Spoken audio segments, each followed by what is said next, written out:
Terima kasih Anda masih bersama kami dalam Sapa Indonesia Pagi. Saudara, usai gelar perkara kemarin, misteri tewasnya diplomat Kementerian Luar Negeri Arya Daru Pangayunan mulai terang benderang. Hari ini, Selasa, rencananya Polda Metro Jaya akan merilis penyebab pasti kematian Arya Daru. Dan pagi ini kita akan membahasnya dengan sejumlah narasumber, di antaranya sudah hadir di studio. Ada Komisioner Kompolnas, ada Pak Yusuf Warshim, dan juga ada psikolog forensik, ada Mas Reza Indragiri. Selamat pagi ya, Assalamualaikum Bapak-Bapak. Waalaikumsalam, selamat pagi. Apa kabar? Baik semuanya? Alhamdulillah. Ya, kasus tewasnya diplomat Kementerian Luar Negeri Arya Daru Pangayunan ini memasuki pekan ketiga, dan kemarin ini ahli memang sudah dihadirkan di Polda Metro Jaya untuk didengarkan hasilnya. Termasuk juga Kompolnas juga hadir melalui Pak Khoirul Anam. Jadi apa sebenarnya yang kemudian dibahas kemarin dan sudah dikatakan sudah secara terang benderang nih kasus ini tinggal diumumkan saja? Ya. Silakan Pak Yusuf. Baik, terima kasih. Jadi kemarin Kompolnas hadir dan telah melihat dan mendengarkan langsung dari fakta-fakta dan bukti-bukti yang dikumpulkan penyelidik dalam proses penyelidikan. Ada fakta dari psikologi forensik, ada fakta yang dari analisa digital forensik dari Pusat Laboratorium Forensik, baru ada fakta yang itu dari otopsi yang dilakukan oleh RSCM terkait dengan penyebab kematian. Kemudian dari beberapa fakta-fakta yang itu hasil permintaan klarifikasi kepada para saksi. Itu sudah diungkapkan. Intinya sebelum dilakukan gelar itu penyidik sepertinya melakukan sinkronisasi dulu. Dari fakta-fakta yang ada itu disinkronisasi, kemudian dilakukanlah penalaran bahwa ini dengan hasil otopsi yang ditunggu penyebab kematiannya apa, sehingga dilakukanlah penalaran peristiwanya ini apa, ini peristiwa pidana atau bukan. Nah, itu sebenarnya kalau kita lihat kesimpulan itu sudah bisa tergambarkan. Hanya tentu Kompolnas sendiri dalam hal ini sebagai pengawas tetap perlu memberikan satu pendalaman dan analisis. Barangkali ada hal-hal yang masih bisa menimbulkan spekulasi.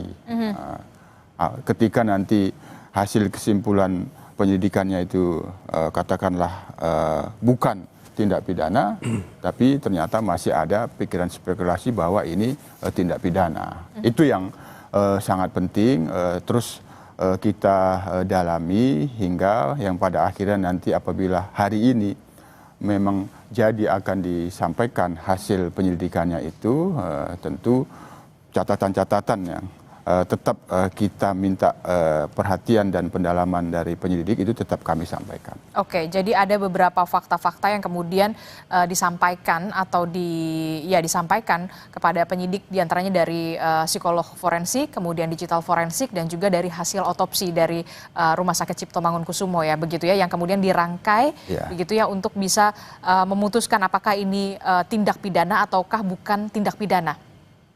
Dari catatan Kompolnas sendiri terkait dengan ini kan sudah memasuki pekan ketiga, apa yang menjadi catatan dari Kompolnas terkait dengan penyidikan kasus ini?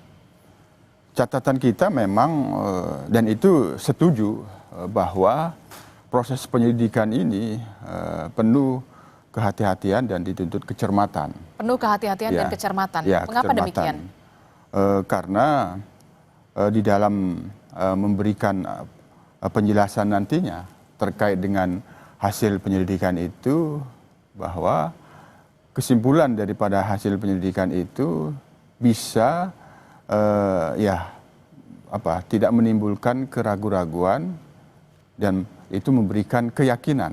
Nah, sehingga ketika faktanya seperti ini, hasilnya apakah ini peristiwa pidana atau bukan, nah, itu sudah memastikan bahwa fakta-fakta dan bukti yang mengarah hasil penyelidikan itu tidak menimbulkan spekulasi.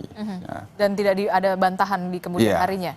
apapun misalnya nanti yang sering dipertanyakan di kemudian itu kan soal motif. Betul. Nah, soal motif. Nah, itu yang kita lihat penuh kehati-hatian. Nah, yang kedua, dalam hal ini juga dari pihak keluarga memberikan kepercayaan penuh kepada penyelidik untuk benar-benar menyelidiki apa sebenarnya yang terjadi pada almarhum ini. Nah, itu menjadi kekuatan penyelidik juga. Hanya memang kita bicara publik. Nah, publik ini kan sekarang dominan masih menganggap ini pembunuhan. Jadi ini sebenarnya dominannya kemana? Ah, itu kita tunggu hasilnya itu nanti. Karena publik mengatakan banyak sekali dominan ke pembunuhan. Wajar, wajar. Apa yang dilogikakan, dinalarkan oleh publik itu, kami juga melihat sebenarnya itu tergambar di dalam proses penyelidikan. Bagaimanapun penyelidik sebagaimana yang telah pernah digambarkan oleh mantan Kabareskrim Pak Arief Sulistiono, itu kan membuat asumsi agar penyelidikan itu punya arah. Asumsinya kan ini pembunuhan, ini bukan peristiwa pidana, bukan pembunuhan, maka apa? Bunuh diri atau kecelakaan. Sehingga bukti-bukti dan fakta-fakta itulah yang akan menjawab asumsi itu. Nah, kalau di masyarakat dominan pembunuhan, nah kalau dari hasil-hasil fakta kemarin itu dominannya lebih kemana? itu yang nanti kita akan yang tetap kita memberikan pendalaman, apapun hasilnya. Oke, saya ke Bung Reza Indragiri. Bung Reza, ini kan bisa dikatakan ini 3 pekan ya, memasuki 3 pekan. Sesulit itukah kemudian untuk bisa mengungkapkan kepada publik terkait dengan penyebab kematian tewasnya diplomat Kementerian Luar Negeri Arya Daru Pangayunan? Secara kronologis waktu, Kapolda Metro Jaya loh, Jenderal Bintang 2 loh, yang mengatakan bahwa kami butuh waktu sekitar 1 pekan. Itu berarti sejak awal sudah terindikasi, boleh jadi oleh pihak kepolisian ini bukan kasus yang pelik untuk diungkap. Ingat, saya menggunakan frasa ini bukan kalimat yang pelik untuk diungkap. Oke, 1. Yang kedua, saya berkesempatan bertukar pikiran dengan sejumlah mantan Kabareskrim. Bintang 3. Mereka semua juga sia sekata mengatakan ini kasus yang tidak begitu rumit untuk diungkap. 2 ya. 3. Sampai beberapa hari lalu, tepatnya kemarin atau 2 hari lalu, Kasubdit Penmas Polda Metro Jaya berulang kali dalam pernyataannya menggunakan kosakata apa? Penyelidik, bukan penyidik, penyelidik. Ketika kata itu yang dipakai secara terbuka dan berulang kali diucapkan, maka kita punya alasan untuk menduga kuat tidak ada pidana. Karena kosakata yang dipakai adalah penyelidik. Beda kisah kalau penyidik. Ya, 3. 4. Sejak kasus ini terekspos ke publik, sampai tadi pagi saya coba pantau lewat media, tidak pernah sekalipun dari Polda Metro Jaya maupun Kompolnas mengangkat narasi yang bunyinya kurang lebih kami mengejar terduga pelaku atau semacam itu. Tidak ada sama sekali.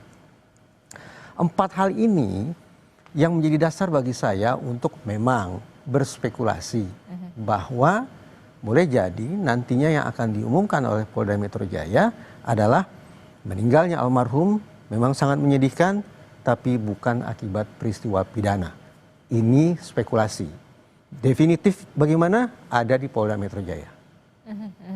Jadi sampai segitu aja gitu ya? Menurut saya kalau suatu kematian disebabkan oleh pidana, itu jelas domainnya ada di ranah penegakan hukum. Dalam konteks perbincangan kita berarti ada di kepolisian.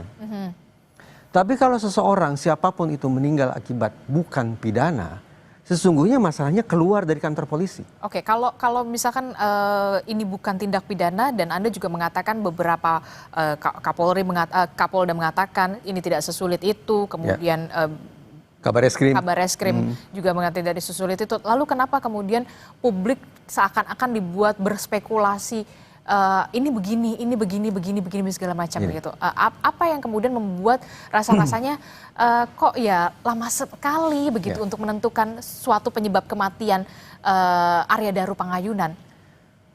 Dari beberapa pengalaman saya membantu teman-teman di kepolisian, jelas pengalaman yang terbatas gitu ya. Saya membangun sebuah anggapan bahwa ketika polisi menangani suatu kasus yang kadung viral dan masyarakat sudah terlanjur menguncinya sebagai oh ini adalah kasus pidana, sementara hasil pengungkapan oleh kepolisian bukan pidana, maka polisi masuk ke dalam sebuah fase ketika mereka harus berpikir bukan tentang bagaimana ya pengungkapan kasusnya, bukan. Tapi harus dipikirkan matang-matang adalah bagaimana mengkomunikasikannya ke publik. Termasuk ke kolega almarhum, ke keluarga almarhum dan seterusnya. Kenapa timing untuk mengkomunikasikan hasil pengungkapan kasus itu menjadi sangat penting untuk dipertimbangkan agar tidak berdampak kontraproduktif bagi polisi sendiri. Yang saya maksud, ini masyarakat sudah berbondong-bondong menghakimi almarhum meninggal akibat pidana. Terkait TPPO, terkait kerja diplomat yang luar biasa berat, dan seterusnya, dan seterusnya, dan seterusnya. Sangat berat gitu teori yang dibangun oleh publik. Tapi sekiranya simpulan dari Polda Metro Jaya bahwa almarhum meninggal bukan akibat pidana, ini kan berarti berbenturan dengan narasi yang kadung berkembang di publik. Kalau ternyata pengumuman itu disampaikan bukan pada momentum yang pas, maka apa yang akan bisa dialami oleh kepolisian? Dicaci maki. Disebutlah polisi tidak transparan, tidak saintifik, melakukan sabotase dari dalam, obstruction of justice terhadap dirinya sendiri, menutup-nutupi keterlibatan pihak dari institusi lain, dan seterusnya, dan seterusnya. Nah, polisi harus berpikir strategis tentang bagaimana pengungkapan kasus yang sudah rapi, tuntas, objektif, menyeluruh, dan transparan bisa disampaikan secara apik kepada masyarakat luas. Jadi dengan kata lain pengungkapan kasus ini dilakukan oleh polisi menunggu momentum yang pas. Untuk mengumumkannya ke publik, menunggu momentum yang pas.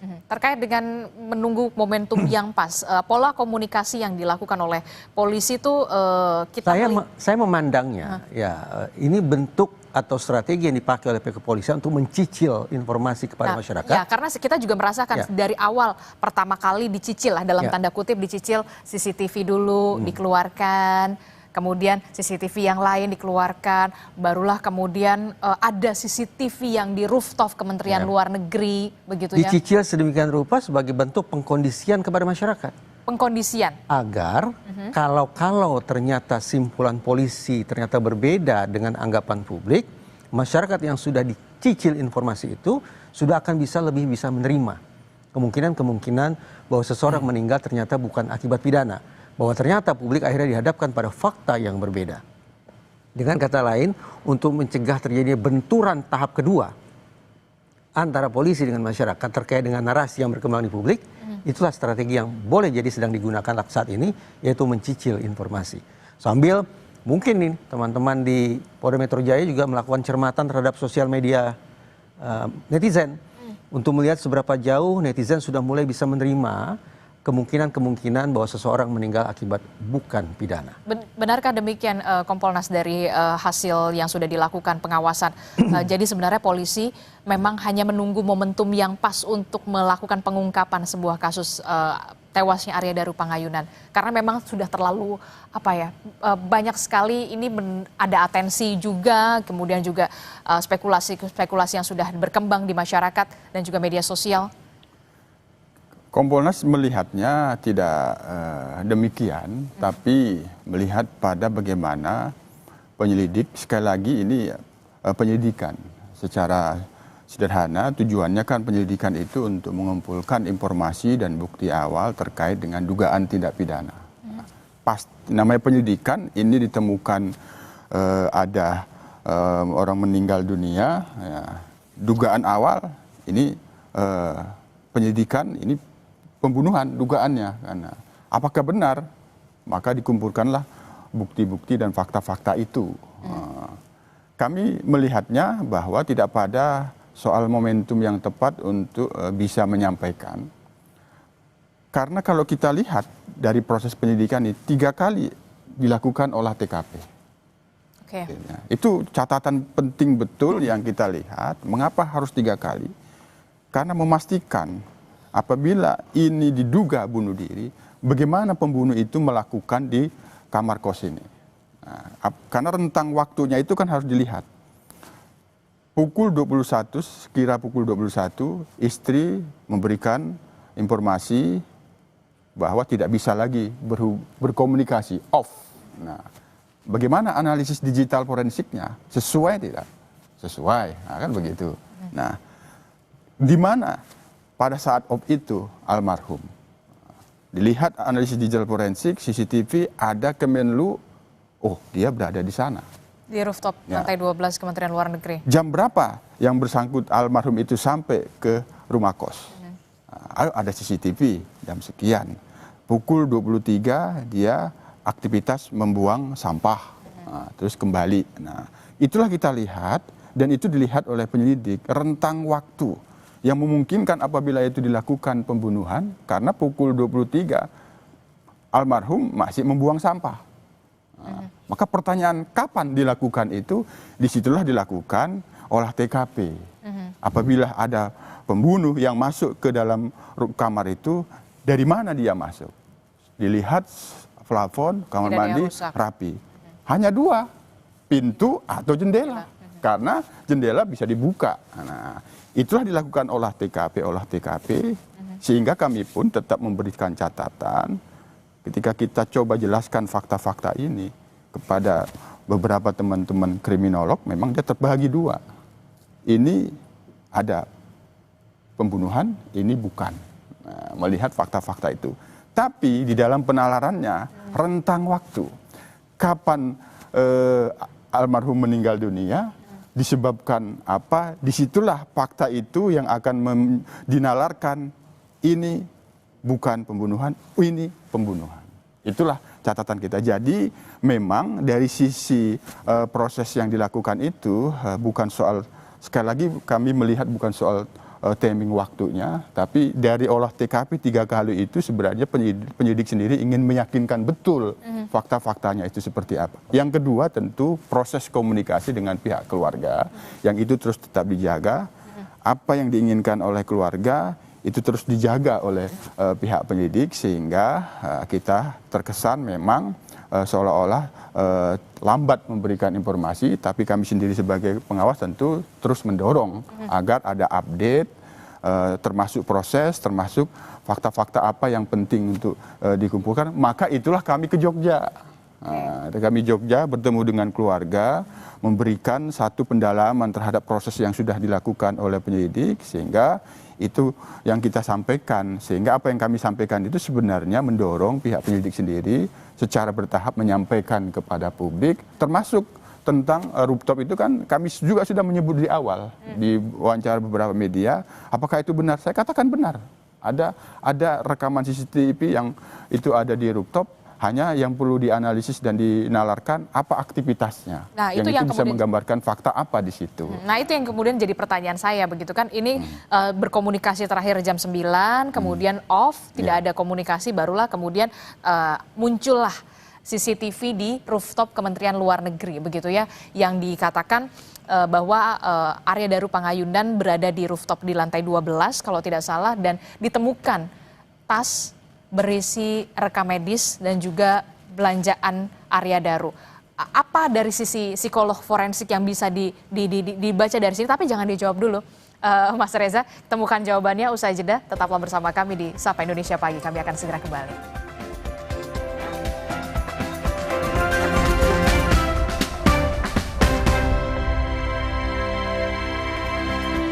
Terima kasih Anda masih bersama kami dalam Sapa Indonesia Pagi. Saudara, kita masih membahas soal pengungkapan kasus tewasnya diplomat Kementerian Luar Negeri yang sudah memasuki pekan ketiga, dan rencananya memang saudara hari ini Polda Metro Jaya akan mengumumkan penyebab kematian dari Arya Daru Pangayunan yang ditemukan tewas di kamar indekosnya. Masih bersama saya dari Kompolnas Pak Yusuf Warsim, dan juga dari psikolog forensik sudah ada Bung Reza Indragiri. Melanjutkan tadi pertanyaan saya, Bung Reza.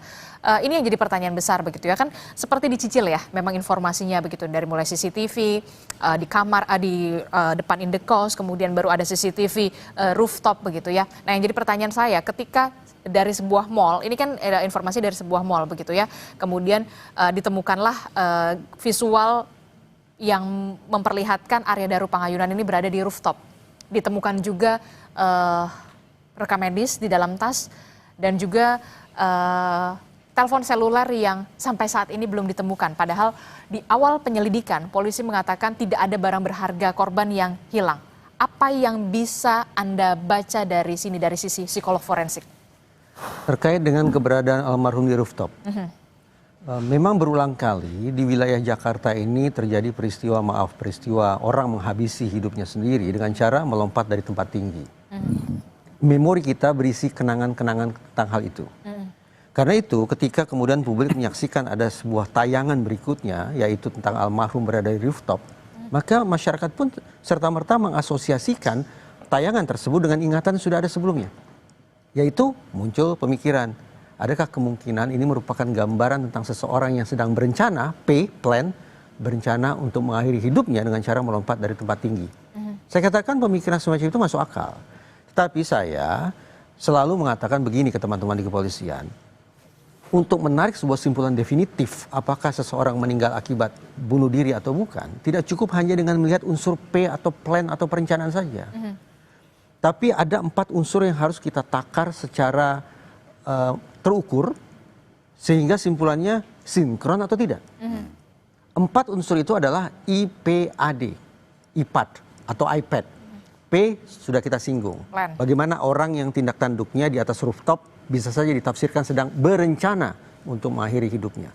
Tapi mari kita mundur ke I, ideas, pemikiran.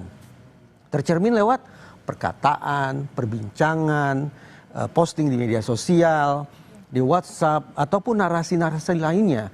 Kalau sekiranya narasi atau ideas itu gelap, mengirim pesan-pesan tentang mengakhiri hidup dan sejenisnya, maka sudah ada unsur penguat bagi kita untuk menarik simpulan, oke, boleh jadi kemungkinan ini adalah keputusan untuk mengakhiri hidup sendiri. Sudah I, sudah P. Kita pindah ke A, action. Faktanya, maaf, almarhum ternyata tidak melompat dari tempat tinggi. Tetapi ditemukan dalam kondisi yang menyedihkan, mengenaskan sedemikian rupa. Berarti sudah ada satu unsur yang tidak sinkron dengan unsur lainnya. Yaitu A tidak sinkron dengan P-nya. Nah, masuk ke unsur yang keempat, yaitu death. Death, kematian. Ini yang perlu ditarik simpulan, apakah ini kematiannya kapan, dan seterusnya, dan seterusnya. Yang ingin saya katakan akhirnya begini, kalau IPAD tadi itu sinkron satu sama lain, maka secara terukur kita bisa menarik sebuah simpulan bahwa seseorang meninggal akibat bunuh diri.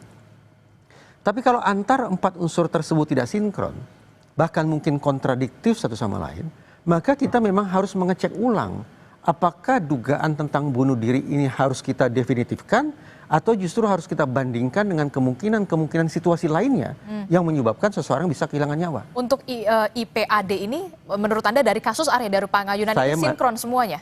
Itu yang tidak jelas. Kita pindah ke perbincangan tentang handphone. Menurut saya handphone perlu didapat untuk apa? Untuk membaca pesan-pesan seperti apa yang barangkali sudah dilakukan oleh almarhum dengan entah itu keluarga atau dengan teman atau siapapun guna menangkap ideas, yaitu pemikiran, narasi, perbincangan, posting yang bernuansa gelap atau semacamnya. Kalau handphone tidak bisa ditemukan, maka ya kita harus mengandalkan cara lain, mewawancara keluarga kah, atau dengan melakukan pembongkaran secara elektronik yang barangkali bisa dilakukan oleh teman-teman di kepolisian untuk menangkap atau ideas yang ada pada diri almarhum menjelang ditemukan dalam kondisi semenyedihkan itu. Jadi menurut Anda dengan hilangnya telepon genggam atau handphone milik Arya Daru ini bukan rujukan terakhir dan pertama, tapi kemudian juga bisa ada alternatif lainnya untuk bisa kemudian mencari tahu sebenarnya apa perbincangan terakhir. Yang saya sampaikan ini kan sesungguhnya bicara tentang profiling atau otopsi psikologis. Otopsi psikologis itu bisa dilakukan dengan pemeriksaan dokumen, pemeriksaan jejak-jejak komunikasi, atau juga dilakukan dengan cara memeriksa orang-orang dekat yang dianggap tahu tentang keseharian, kehidupan, kekhasan, problematika hidup, dan sejenisnya yang ada pada diri seseorang yang meninggal dunia. Nah, kalau profiling ini bisa dilakukan secara utuh, maka mudah-mudahan otopsi psikologisnya akan bisa berkontribusi memperkuat hasil otopsi oleh kedokteran. Oke, kalau menurut Anda dari teori yang IPAD ini ada ketidaksinkronan begitu ya, masih absurd lah ibaratnya begitu ya. Nah, kalau menurut Anda dari penilaian Anda psikolog forensik, ini lebih dominan kemana arahnya? Saya tidak hanya meninjau dari sisi IPAT ya, tapi saya di segmen sebelumnya juga mencoba menakar pernyataan sekian banyak pemangku jabatan atau pemegang otoritas yang legitimate untuk saya simak pendapatnya. Yang ingin saya katakan, kemungkinan almarhum meninggal dalam situasi natural atau alami tampaknya bisa kita kesampingkan. Kenapa? Karena ya almarhum ditemukan dalam kondisi sedemikian rupa.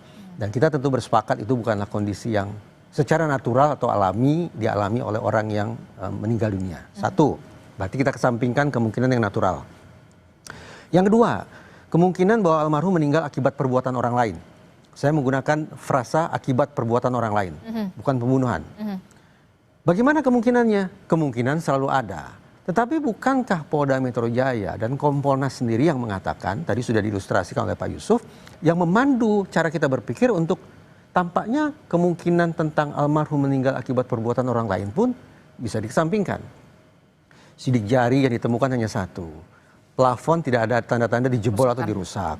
Pintu dalam kondisi terkunci dari dalam, kunci berlapis. Benar bahwa kemudian jendela dibuka, dicongkel, tapi oleh siapa? Oleh petugas kos. Kamera CCTV tidak menampakkan sesuatu yang mencurigakan.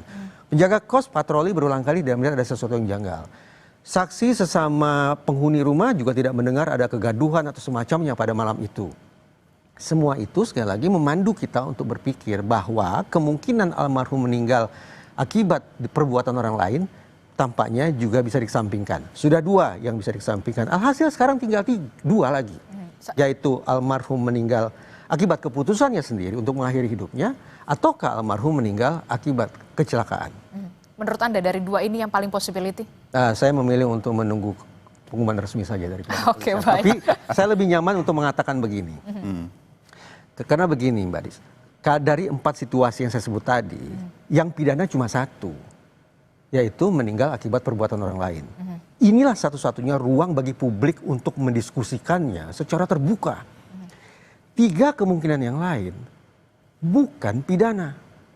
Karena bukan pidana, maka sesungguhnya kita punya keinsafan, ini isu privat manusia. Ini masuk ke dalam isu privat. Betul. Dengan demikian ada batasan bagi kita untuk berdiskusi, berimajinasi, berspekulasi atau apapun itu tentang penyebab meninggalnya almarhum. Karena itu saya mencoba untuk membatasi diri dalam batasan itu dengan mengatakan pilihannya hanya 2. Apakah polisi akan menyimpulkan almarhum meninggal akibat pidana, ataukah almarhum meninggal bukan akibat pidana? Perkiraan saya, dengan menyisir kemungkinan-kemungkinan tadi sudah saya sampaikan, kemungkinan tampaknya adalah dengan segala hormat ke keluarga almarhum, almarhum meninggal bukan akibat pidana. Kesimpulan definitif ada di Polda Metro Jaya.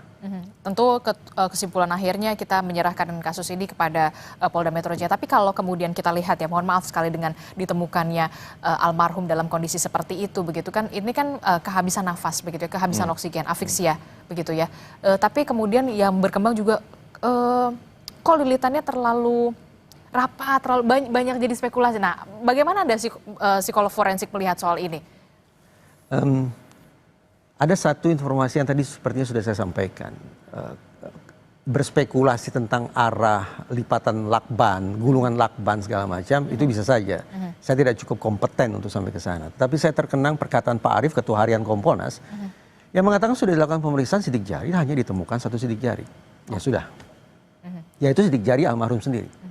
Nah, bagi saya, temuan dari Kompolnas ini jauh lebih definitif, jauh lebih memiliki daya kendali terhadap bagaimana kita berpikir ketimbang kita bicara tentang lipatan rapi dari sebuah lakban dan sejenisnya. Mungkin ini pemikiran saya yang tidak cukup sampai ke analisis tentang bagaimana bentuk lipatan lakban itu bisa saya tafsirkan. Apakah itu merupakan perbuatan almarhum ataukah perbuatan orang lain. Termasuk juga yang juga jadi pertanyaan saya adalah rekam medis yang kemudian dibawa almarhum, kemudian saya nggak tahu ya, memang sengaja ditinggalkan atau seperti apa gitu di lantai 12 itu Kementerian Luar Negeri. Itu yang kemudian jadi pertanyaan juga besar bagi kita semua selanjutnya. Menurut Anda dari sisi psikolog forensik bagaimana? Oke, tadi ada dugaan rencana untuk mengakhiri hidup begitu ya. Tapi kemudian kenapa kemudian ada juga rekam medis di sana? Saya juga tidak memiliki kemampuan untuk menafsirkan apa sesungguhnya makna barang yang ada di rooftop itu. Apakah ditinggal ataukah tertinggal? apakah rekam medis itu justru bisa membantu kita untuk melakukan otopsi psikologis misalnya dengan melacak riwayat kesehatan almarhum. Kemungkinan itu selalu ada. Oke, Pak Yusuf Warshim, soal penemuan rekam medis, apakah ini juga sudah dikomunikasikan juga ke keluarga almarhum Arya Daru? Ya, apapun komunikasi yang terjadi antara penyelidik dengan pihak keluarga sejauh ini cukup aktif, sehingga perkembangan-perkembangan fakta-fakta yang didapatkan kami lihat selalu diupdate untuk memberikan semacam kepercayaan, karena kekuatan utamanya kan ada pada keluarga.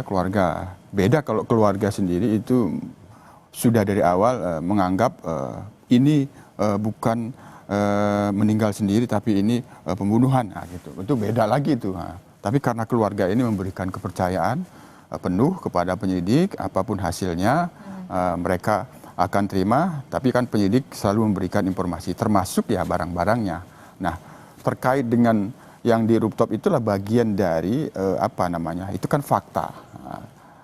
Itu kan disinkronkan, mengapa ditinggal atau sengaja ditinggal, begitu. Itu bagian dari fakta. Nah, kita lihat penyelidikan ini memang melibatkan apa yang dimaksud oleh Bang Reza itu terkait dengan otopsi forensik. Itu kan dilakukan dan itu ke belakang dia, ke belakang.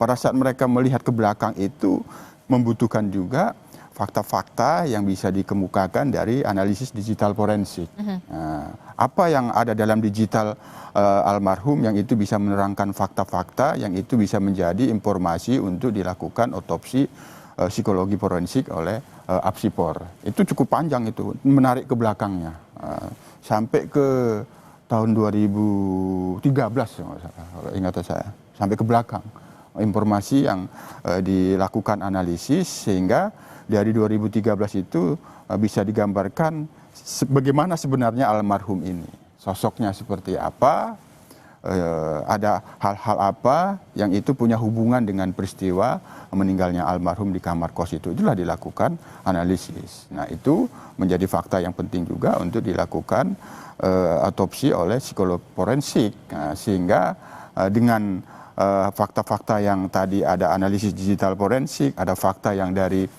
psikolog forensik, dan fakta yang dari otopsi hasilnya sudah ada, itu disinkronisasi sehingga menjadi sebuah peristiwa yang menjelaskan ini kesimpulan penyidikannya pidana atau bukan. Kalau Bang Reza tadi memberikan keyakinan, dominannya bukan pidana. Bukan pidana. Dugaan saya. Ada dugaan. Tapi beberapa diskusi saya dengan para kriminolog masih memungkinkan bahwa ini pidana, tapi tentu saya menyimpulkan apabila ini pembunuhan, maka ketika ditemukan sidik jari hanya korban, maka tentu dilakukan dengan sangat rapi. Sangat rapi itu membayangkan dia bisa masuk ke kamar itu, barangkali kepalanya ditutup dengan penutup yang tidak bisa jatuh rambutnya, karena kalau jatuh rambut pelaku bisa diperiksa DNA, ketahuan. Jadi membayangkannya seperti itu. Tentu ini sekali lagi bagaimana situasi di TKP sudah dilakukan olah TKP, kami melihat penyelidik melakukan imajinasi dalam asumsi-asumsi 3 tadi. Ini pidana, ini bukan, dan bukannya itu dipecah lagi. Ini bunuh diri dan ini meninggal karena diduga kecelakaan. Fakta-fakta itulah yang kemarin disinkronisasi sehingga meskipun masih ada yang tertinggal handphone itu belum ditemukan, menurut kami memang handphone itu tetap perlu untuk dicari. Hanya seberapa penting di dalam menjelaskan sebagai bukti dari handphone itu, itulah pada fase penalaran. Penalaran hukum untuk mengambil kesimpulan dengan rangkaian fakta-fakta ini, beginilah peristiwanya. Oke, kalau Anda lihat dari saksi-saksi yang sudah diperiksa begitu ya, saksi-saksi yang sudah diperiksa, adakah di luar saksi-saksi tersebut, di luar orang-orang terdekat? Atau semuanya orang-orang terdekat almarhum? Pertama, kita melihat mengapa saksi ini diperiksa tentu sesuai dengan petunjuk dan fakta-fakta yang awalnya sudah ada. Nah, saksi yang kami lihat kalau kita dapat klasterkan sepertinya dari keluarga, dari lingkungan kos itu, hanya yang kami terus akan dalami seberapa penting saksi penghuni kos lain. Oke. Itu sebenarnya ada dalam catatan kami. Kami catat tentu kami tidak ingin berspekulasi karena ini kan due process model, hak-hak asasi orang lain harus dihargai. Ketika memang tidak punya hubungan langsung penghuni kos lain itu untuk dimintain keterangan kan harus dipertimbangkan lagi. Dari pihak Kemenlu ada juga sejauh ini 3 klaster itu sih yang terlihat cukup jelas. Orang-orang yang dijadikan sebagai saksi dimintain keterangan ataupun klarifikasi, meskipun kita mempertimbangkan penghuni kos lain itu kalau bisa dimintain klarifikasi semua. Tapi sekali lagi karena pilihannya adalah due process model, hak asasi penghuni kos itu yang tidak punya hubungan langsung, tentu itu harus tetap dipertimbangkan. Oke, jadi klaster yang paling penting adalah klaster yang di lokasi, begitu, Betul. kos, kemudian ada klaster Kementerian Luar Negeri, dan juga ada klaster keluarga. Apa yang bisa Anda baca dari sini? Singkat saja. Kalau memang klasternya hanya 3 kelompok itu, maka kita bisa pahami mereka-mereka ini adalah yang diasumsikan yang tahu tentang kehidupan almarhum. Mengesampingkan kemungkinan ada pihak eksternal yang melakukan perbuatan apapun terhadap almarhum. Itu artinya, kalau saya menafsirkan, semakin kuat dugaan saya. Sekali lagi hanya sebatas dugaan. Bahwa terbatasnya saksi dari 3 klaster itu mengindikasikan dari pihak kepolisian pun baru sebatas penyelidikan yang belum menemukan ada unsur pidana di balik meninggalnya almarhum. Oke, kita akan tunggu nanti seperti apa keterangan polisi yang nanti dirilis begitu ya di siang nanti. Nanti kita akan tunggu juga. Kompolnas juga akan mendampingi atau kemudian pure dari Polda Metro Jaya? Kami terus berusaha untuk memantau karena kami sudah menyampaikan pada saat klarifikasi dan rilis kita bisa hadir, termasuk dari pihak keluarga kita sarankan juga bisa hadir. Oke, berarti kita harapkan juga ini biar cepat selesai begitu ya, biar keluarga korban juga terjawab, publik juga tidak semakin liar untuk berspekulasi dan juga berasumsi. Terima kasih Bung Reza Indragiri sudah bergabung bersama kami, Pak Yusuf Warshim dari Kompolnas sudah bergabung bersama kami. Nanti kita akan lihat bagaimana keterangan resmi yang diberikan oleh Polda Metro Jaya siang nanti. Terima kasih Bapak-Bapak.